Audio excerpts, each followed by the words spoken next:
TET 2024માં merit એનાલિસિસમાં ગુજરાતી વિષયમાં 836 જગ્યા છે, જેમાં પાસ થયેલ ઉમેદવાર 3121 છે. સંસ્કૃત વિષયમાં 301 જગ્યા છે, જેમાં પાસ થયેલ ઉમેદવાર 1057 છે. કોમર્સ વિષયમાં 828 જગ્યા છે, જેમાં પાસ થયેલ ઉમેદવાર 1940 છે. અંગ્રેજી વિષયમાં કુલ જગ્યા 1002 છે, જેમાં પાસ થયેલ ઉમેદવાર 476 છે. અર્થશાસ્ત્ર વિષયમાં કુલ જગ્યા 585 છે, જેમાં પાસ થયેલ ઉમેદવાર 589 છે. ભૂગોળ વિષયમાં કુલ જગ્યા 314 છે, જેમાં પાસ થયેલ ઉમેદવારની સંખ્યા 39 છે. હિન્દી વિષયમાં કુલ જગ્યા 227 છે, જેમાં પાસ થયેલ ઉમેદવારની સંખ્યા 1088 છે. ઇતિહાસ વિષયમાં કુલ જગ્યા 75 છે, જેમાં પાસ થયેલ ઉમેદવારની જગ્યા 175 છે. તત્વજ્ઞાન વિષયમાં કુલ જગ્યા 190 છે, જેમાં પાસ થયેલ ઉમેદવારની સંખ્યા 48 છે.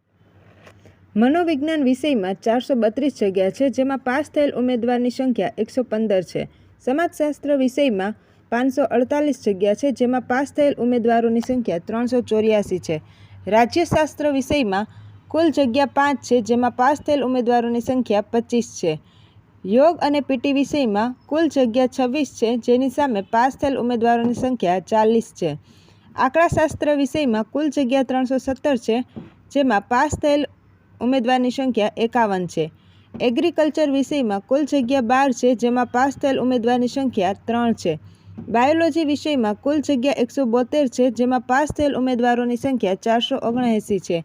કેમેસ્ટ્રી વિષયમાં કુલ જગ્યા 197 છે, જેમાં પાસ થયેલ ઉમેદવારોની સંખ્યા 261 છે. કોમ્પ્યુટર વિષયમાં કુલ જગ્યા 63 છે, જેમાં પાસ થયેલ ઉમેદવારોની સંખ્યા 84 છે. મેથ્સ વિષયમાં કુલ જગ્યા 129 છે, જેની સામે પાસ થયેલ ઉમેદવારની સંખ્યા 657 છે. ફિઝિક્સ વિષયમાં કુલ જગ્યા 182 છે, જેની સામે પાસ થયેલ ઉમેદવારોની સંખ્યા 295 છે.